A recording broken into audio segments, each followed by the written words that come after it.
Good afternoon and welcome to the Greg Tompsett Sports Show. You are joining us because the Buffalo Bills have officially clinched a 2023 playoff spot. We're going to talk through some of the matchups that are going on here.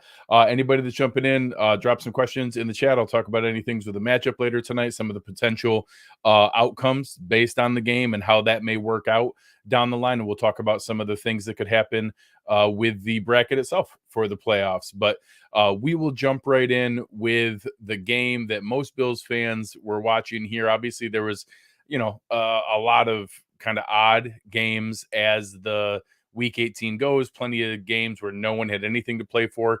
Cleveland and Cincinnati playing in a game where just nobody really mattered what they were looking at. What was coming out of that game. But the one that all of us were watching was the Tennessee Titans and the Jacksonville Jaguars. This game certainly, I don't think was a automatic in either direction. I think that there was obviously plenty to play for the Titans, wanting to knock out a division foe. And Jacksonville has, they've now lost 5 of 6. Looked really, really rough. I've been a huge proponent of Trevor Lawrence, and I'm certainly questioning that in the spots that we're in. It opened up. Obviously, Jacksonville got a field goal.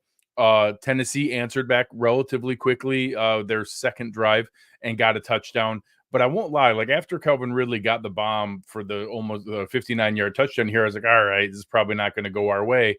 And Tennessee was playing tough, causing turnovers, answering back with a 8-play 75-yard drive is obviously huge. But being able to manage it in a way that you could tell, especially once we got here to halftime. I was talking in the Cover One staff chat. Once we got to where they were up, we knew we were going to get a full game effort from them. Sometimes in week 18, when things start going the other direction, you don't always know exactly what kind of effort you're going to get in the second half of these games. A lot of guys kind of start planning for vacations and ready to move on in what's going on there. That certainly wasn't the case here. Trevor Lawrence with multiple turnovers, but the Titans made it interesting. A lot of game plays down the stretch here where towards the end, as they went down, Jacksonville goes down, answers with the first one. First off, they should have absolutely gone for 2 here. When you're down by 15, you go for 2 on the first one so that you know what you need on the second one in case you don't get it. Because now if you don't get it on the second one, the game's over and you just lose. So really poor decision making from Doug Peterson there. Should have gone for it. He didn't. Kept it 28-20. But we're like, okay, well, if Tennessee can just kind of run some clock and do some things. And earlier here on this play, the out route or the short pass to Kyle Phillips was on a pretty heavy blitz from Jacksonville, and I was almost sure that Tannehill threw a pick six. It somehow went through the Jacksonville defender's hands.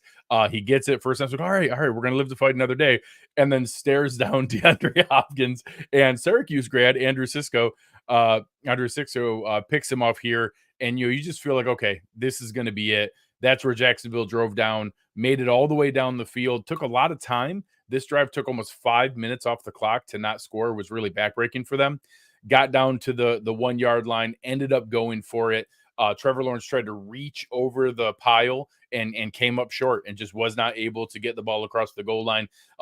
Really good push from the Tennessee defense. They then got a couple first downs, ran 5 minutes off the clock on their drive, even though they didn't get all the way into scoring range. But to take it from the 1 to get it all the way back to where you're punting down to the Jacksonville territory, that was huge for them to take that time off the clock.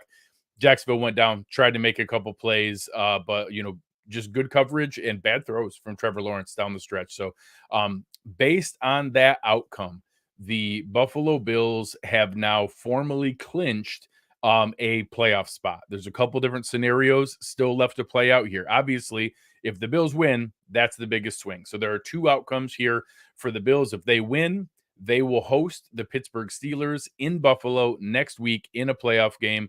Obviously, sounds like TJ Watt has a torn MCL. They announced it as a grade 2 tear in just a couple weeks to rest and get ready. I'm sure he will make every effort to play next week.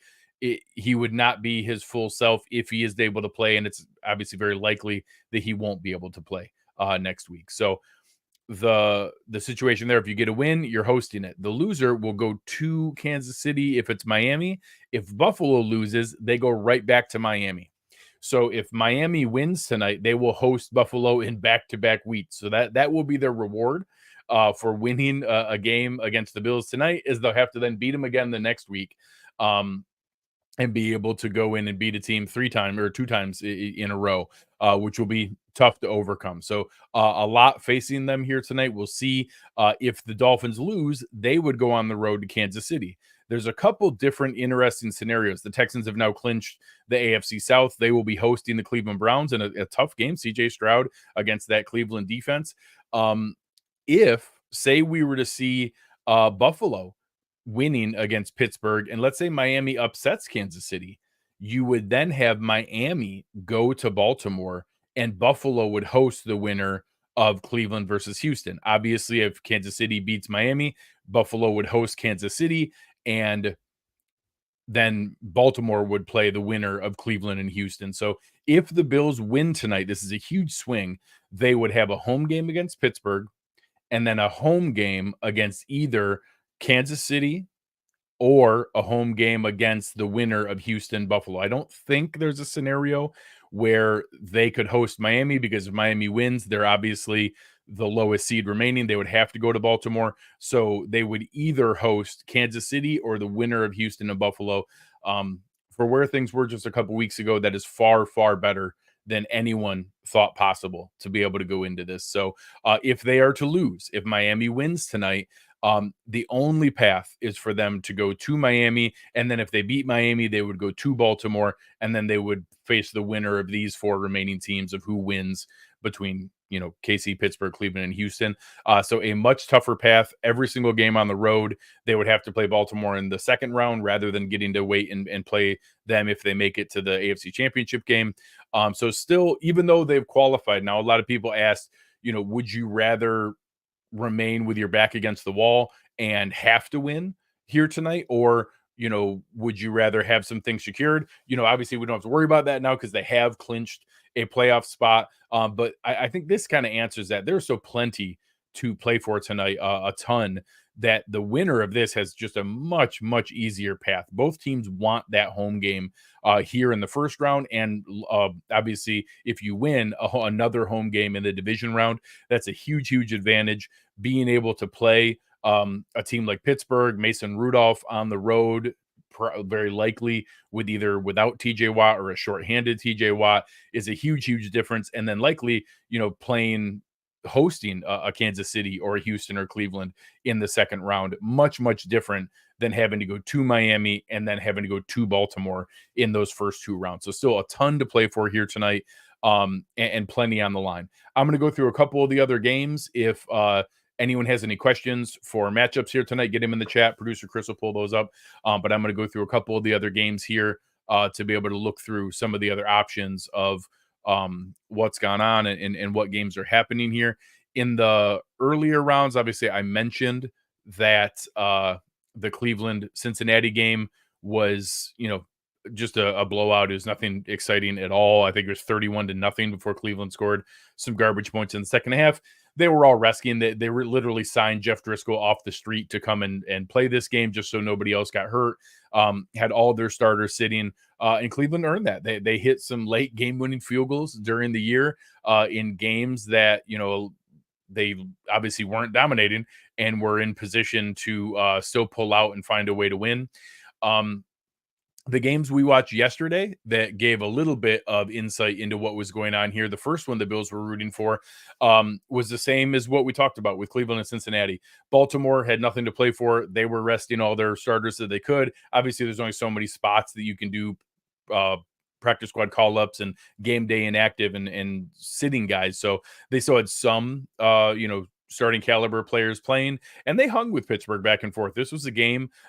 They were, had it tied up 7-7 late in the game. Deontay Johnson, the backup safety, took a bad angle from Baltimore, bad communication. Deontay Johnson broke that for a long touchdown. They, made it a game. They hung in there quite a while, but they were obviously able to beat the backups for Baltimore, and Cleveland or Pittsburgh put themselves in position to be able to make the playoffs today. That was one game, obviously, that went against the Bills' favor in what they were looking for. The next one was the Houston Indianapolis game, and that one was kind of exciting to watch for a bit. Houston opened up their very first play was a 75-yard bomb to Nico Collins. But just like all season long, the Colts kept hanging in there. This is a tough team. Jonathan Taylor took a screen to the house and was able to score. They hung around in this game. They made it tough. They were able to, you know, keep themselves with an opportunity for the vast majority of this game. And I don't really know how. I think Shane Steichen is just a better coach than I anticipated. But they gave themselves a shot all the way down to the end. But shout out to D'Amico Ryans and what they've built there in Houston. Brought in some veterans, made some really savvy draft choices. They were able to, put themselves into position with those smart decisions. But even I don't think anybody expected this out of this team. Like they just, with Tank Dell, Nico Collins, Dalton Schultz, Devin Singletary taking over for Dameon Pierce. Dameon Pierce has been healthy, and Motor has become like the go-to back for them, and being able to make these plays. Just an awesome story. I don't know how much is left for them in the playoffs, but I don't think Cleveland's excited to play them and to go down to Houston to play them. I know Cleveland's excited to be in the playoffs, but I'm guessing they would have preferred to play Jacksonville or Indy in one of those two games. I think Houston was probably their last choice of the teams that they wanted to play here. So really excited to see what Houston does. And obviously a ton of, they have more draft picks. They have more cap space here this offseason to be able to add to it. In some of the other earlier games, this Jets Patriots game was not entertaining. That's not a fair word. Was close throughout the vast majority of the game. New England down to the very last drive actually had the ball driving down, and Bailey Zappi threw one interception and then got the ball back. It actually got fumbled on the return by Ashton Davis, and 2 plays later threw another interception. They were at midfield. They had a shot. They were down by 6. They had a chance to go in and be able to, put up a score to mess up their draft pick and to be able to send Bill Belichick out with a win. They weren't able to do so. They lose. I think they're going to lock up the number 2 overall pick. We'll see what they ending up with based on some of the win-loss records of the other games for the Commanders. If the Cowboys beat the Commanders, they could take the number 2 pick. So we'll see where those things fall on how those games go. A couple quick takeaways going into the playoffs. Sam Laporta had to get carted off during the Lions game, obviously hoping for the best there. Awesome rookie tight end, has looked fantastic for them and going to be a huge part of any playoff run that Detroit might make. So obviously praying for him and being able to have a chance there. The New Orleans Saints demolished the Atlanta Falcons. So based on where that goes, it looks like they're going to be able to lock up or have a good chance at they gave themselves a chance at the 7th seed. They now need the Bears to beat the Packers. If the Packers beat the Bears, they will take that final playoff spot. But if the Bears beat the Packers and the way Justin Fields and those guys are playing, that's certainly possible. The Saints will make the playoffs. That's because the Buccaneers backed into the NFC South by beating the Panthers 9-0. They had 3 field goals, but their defense kept the Panthers scoreless.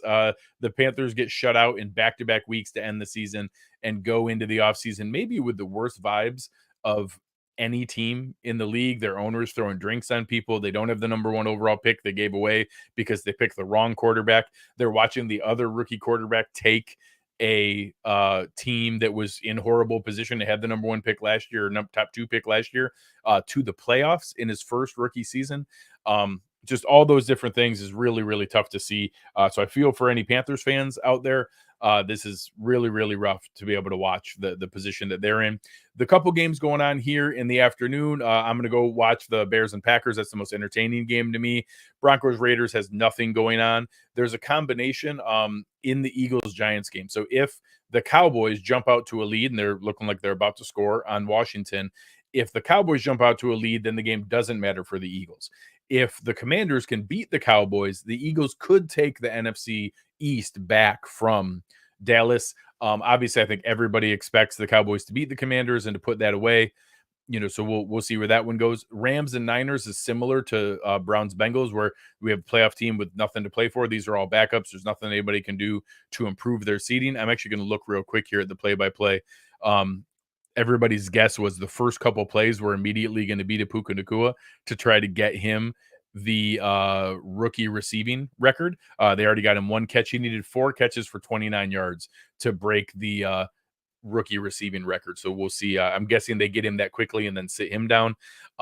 Same thing, Seahawks, Cardinals. Seahawks need to win to be able to keep themselves alive, but they need a lot of things to happen here with, matter of fact, they might have even got eliminated with the Saints winning their matchup here. I'm not sure if that makes it possible for them. I could play with the playoff machine here to see if Seattle wins. Would they jump anybody? Yeah, they would. They would jump New Orleans. So New Orleans is rooting for the Cardinals to beat the Seahawks and for the Bears to beat the Packers. If either of those happen, the Bears have the first one. If the Packers beat the Bears, they get the playoff spot no matter what. If the Bears win, then the Seahawks need to beat the Cardinals. They would get the last spot in the NFC. If both the Bears and the Cardinals win, the Saints would get the last spot in the NFC. The AFC, all 7 teams are locked up no matter what happens. It's just the order of what happens. So again, if the Bills beat the Dolphins, they will host the Steelers. If the Dolphins beat the Bills will go right back to Miami the next week. So a lot of interesting and fun things to be able to go through a couple of the big pieces here. I know we had a question earlier. The Pops Mafia here asking any update on the Watts injury. TJ Watt's brother JJ, former Houston Texan and Arizona Cardinal, tweeted out that the MRI revealed it was a grade 2 tear. So he said a couple weeks of rest and recovery and he'll be fine. I have a feeling he said that, getting it out there that like, hey, even the toughest guy, it's still a grade 2 tear. He's not going to be able to play next week. So that is not official. I'm guessing they don't announce that, and the team does not announce that in any formal way. So it will be in a position where we won't know that until into the season or into the week here, and that I don't expect them to announce that formally until the game happens. We'll see what they officially do. And we'll go through that. Aaron here, I love the comment. Did McDermott not sign Henry and D-Hop because he knew this would happen? Playing 4D chess. I saw Del Reed say something as well, like, "Hey, DeAndre Hopkins scored for the Bills." It's a big, finally able to do that. There were also a couple questions that went over some of the stuff with the contract pieces. So I know a few tonight. There's a $250,000 incentive for Micah Hyde. And if he hits that, it's going to give, if he gets an interception, it will give him a $250,000 incentive. And Leonard Floyd, if he gets 1.5 sacks, he would get a $2 million incentive. So those ones, people ask, oh, well, do we have the cap space for that? So all incentives fall into 2 buckets. There's likely to be earned and not likely to be earned. That's all based on did they do it last year or not. So Leonard Floyd last year had 9.5 sacks, so he did not get 12. So we were not counting on his incentive, and it only counts against the cap if he gets it. But there's other guys like, Stephon Diggs obviously has had a little bit of a down year compared to the year before. Von Miller, very down year. Matt Milano got hurt. Trey White got hurt. If there were incentives that those guys got the year before, Matt Milano is the best example. He hit some incentives last year in his contract because he had an all-pro season.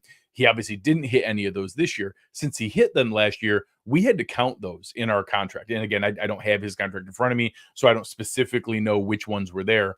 But we had to count those in our salary cap because he did hit in the year before, so they were likely to be earned. And then if he doesn't get them, we kind of get it back as a coupon. So we won't know until the end of the year. All the guys' contracts on the roster will have all the ones that we had to count and they didn't get, and then all the ones that were unlikely to be earned because they hadn't got them the year before, but they did achieve it this year. Those will be added on. And we'll see where that nets out. Most teams, it's not a huge swing. Sometimes it's $1 million or $2 million in either direction of a plus or a minus. But we'll see where those ones come from. I would much rather that Leonard Floyd has 1.5 sacks and has an awesome game tonight, wrecking Tua. And we have to figure out how to pay him the extra $2 million because he had a $12 million season, 12 sack season. That's a fantastic way to go about it. And Aaron saying here he'll pay good money for a picture of Greg without his hair. So I actually used to have a shaved head. So there's actually a fair amount of pictures of me in high school that have me with a buzz cut, but I could see if I could put something together here. They have modern things to be able to show it. So anybody else has any other questions, let me know. I'll try to answer some quick ones here before we wrap up. But again, it's going to be very, very exciting to be able to go through. So don't worry about it. Here is asking, you think either team rests certain players if the score gets out of hand? If the score gets out of hand, yes, absolutely. I think that both teams would be very quick with the hook if we get to a second half 3-score lead. That's my number. If it's still within 2 scores at any point, teams are going to keep playing to win. It's too much value of what they can play for to throw anything away here. There's too much opportunity to be able to, earn the home games and the home field advantage and playing the lesser opponent. That's too valuable. If you get to a third score, so 17 plus points, and I'll say like second half of the third quarter, so probably not in the first 6, 7, 8 minutes of the third quarter, but if you get late third quarter, for sure fourth quarter, and you get late third quarter with a 3-score lead, I think you start making some business decisions here. And it's just guys who were questionable, guys who were gutting it out, were dinged up a little bit, were questionable on the piece there, and then other critical pieces there. I'm certainly open for a quick hook for Kyle Allen tonight. I would love to be in a position where we can pull Josh Allen and not need him in those positions. So they have a lot to play for here. And I think, Spin here saying 3 scores would be in the fourth quarter, the earliest to rest starters. It's going to be in that range of where they use that. So William asking here, what do you use for styling, Joe? Super sneaky secret. I use hand lotion. I use collagen and elastin St. Ives hand lotion. That's what I use in my hair all the time. Keeps your skin nice, and your hair is part of your body just like your skin. Lotion is a sneakier addition. It doesn't have alcohol like hair gel does. That's also why I'm 42 and still have a nice hairline, I think. Super sneaky secret. I use hand lotion. So we'll go through a couple last questions here. Do any Dolphins players have bonuses on them? That's a great question. I haven't seen that yet. I know I've seen Adam Schefter's had a big run of them. Field Yates has had a bunch of them today. I'll go look for that after this game if they have guys. Tyreek Hill's already blown past his. Raheem Mostert's already blown past his. There's a lot of guys who have already, their stats are so out of this world that a lot of those guys probably already hit their incentives because they put up video game numbers for most of the season. So I'm expecting that many of those guys already hit theirs to be able to go through it. But I will look for that. I think that's interesting. Bills are electric here with a good one. If Leonard Fournette plays, how will the Bills use him today? Will he beat a block instead of Cook or Ty? We'll see. My hope is that they elevated him because he's going to play instead of Latavius Murray. Aaron and I talked about that on the show last week. I'm ready for it. Like, Latavius Murray is an awesome leader. He has been incredibly valuable. I think he might have a future in NFLPA leadership. He's a really smart guy and a good leader for that locker room. He's hit the wall as a player. He was the oldest running back in the league coming into the season. It's amazing we've gotten the production he did. Early season Latavius Murray does not look the same as late season Latavius Murray. So I hope they sit him, and that's part of the 3 running back rotation, and that James Cook continues to get, his 60%, and Leonard Fournette gets his 30%, and Ty Johnson gets 10%. If Fournette and Johnson are 20 each, I don't care. No one's coming in and taking James Cook's role as the lead back in the 60% that he's going to get. But if Leonard Fournette is the next guy at the 30%, Fournette is really good at blitz pickup. He's really good in 2-minute drill, check down passing and receiving. And it's deceiving for as big and powerful as he is. He's weirdly not a great short yardage running back, or hasn't been historically.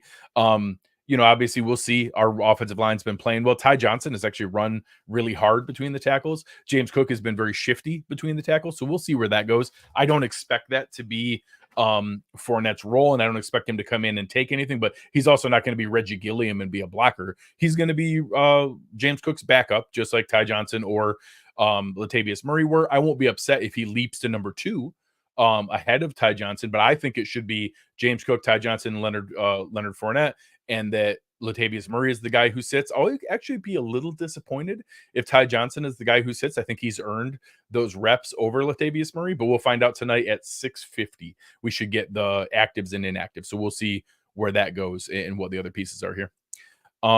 Jason saying, do you think we will end up having to play a Saturday playoff game? And is it more or less likely whether it is Steelers or Finns next week? So it's pure 50-50. I went through that on the results. If we win, it's the Steelers. If we lose, it's the Dolphins. That's it. There isn't a lot of history to this. 2 of the last 3 Sunday night games, the NFL made them play on Saturday. So there is no like default of, well, they made us play the Sunday night game, so of course they'll give us a Sunday playoff game. There is no rule. They can make us do. There's 2 games on Saturday. There's a 4:30 and an 8:30 Saturday. There's 3 Sunday games, and there's a Monday night game. So I have no idea. I will say Bills hosting the Steelers is not the most exciting game of that first round. So if the Bills win, obviously Miami going to Kansas City is the prime game. Any Cowboys game is pretty good. People will be excited about LA and Detroit.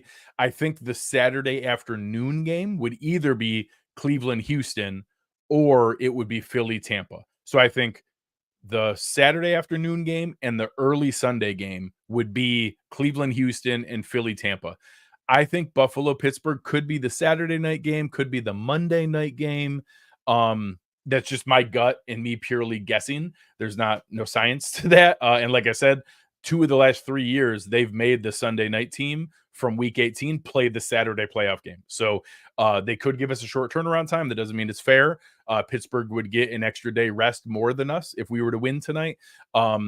If we lose to Miami and we go back to Miami, we have the same amount of rest, but we'd have to travel back from Miami to Buffalo and back Buffalo to Miami. So we'll figure that out if that's the case and we have to go that route. But there's no hard and fast rule either direction.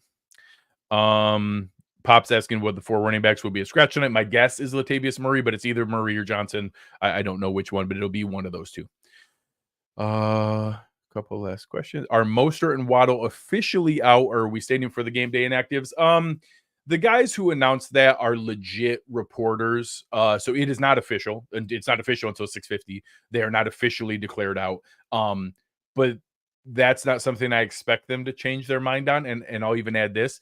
Now that they can't eliminate the Bills from the playoffs, they're certainly not going to. At one point, if they could have eliminated the Bills from the playoffs, I think that was a little extra incentive. Now that they can't, I expect them to be a touch, not a lot, a touch more conservative on any injury things, guys who get dinged up during the game. I expect Miami to be very conservative in that route of where that goes. So I'll do 1 or 2 more questions here before we wrap if there's anything. Otherwise, you guys have been awesome. This has been a ton of fun. I can't believe that from where we were at 5-5 after a Broncos loss and firing Ken Dorsey, and 6-6 after a tough overtime loss against the Eagles, the Buffalo Bills have clinched a playoff spot before they even played their last game of the year. That is absolutely wild to me. Not only that, they've clinched their 4th straight double-digit win season. They have a chance to clinch their 4th straight AFC East division title and to host a playoff game for the 4th straight year. They're also one of only 2 teams. Only them and the Chiefs have won a playoff game each of the last 3 years. So both of those streaks are on the line here to see if both teams can win a playoff game again. But they have a chance to be the only team to win a playoff game 4 games in a row, and that is now alive. Coming in here to do this. So appreciate a ton of you guys in here. Help us out. This new show, Greg Tompsett Sports Show, only gets out there from word of mouth. Your way of doing word of mouth nowadays is pressing that like button. So give me a like, a rating, a review. That goes a long ways as we try to get this up and running. I'm going to do these the rest of the playoffs, probably doing more like playoff recaps and matchup updates. So maybe it'll be on like later on Monday nights or something like that, depending on when the playoff updates go. So we'll figure that out once the schedule comes out. I'll work with the awesome producer Chris to figure out our schedule for when we're going to do those. But we'll kind of have these ready after the playoffs wrap up each week, talking about the next week's matchups and the recap of the games that took place that week. But thanks for jumping in here and hanging out. This is a ton of fun. And Jeff here saying, where is the real talent? Get your daughter's opinion about the Buffalo Bills. That is the real one here. And I will tell you, it was a ton of fun. I told my daughter for Christmas that if she had been practicing this, and that I would let her do my intro for the show, and I'll play it here for you guys. I'm going to play it here on the show later on tonight. But I was very proud of her. She worked hard to be able to do this. Good evening and welcome to the Cover on Buffalo podcast. You're joining your host, Greg Tompsett, and my partner in crime, Aaron Quinn. Aaron, how we doing? So can't imagine wrapping it on a better note than that. Ashley crushed it with that. I really appreciate her. And she was excited to be able to do it. So awesome reaction by everybody else. You guys are very sweet. But appreciate it.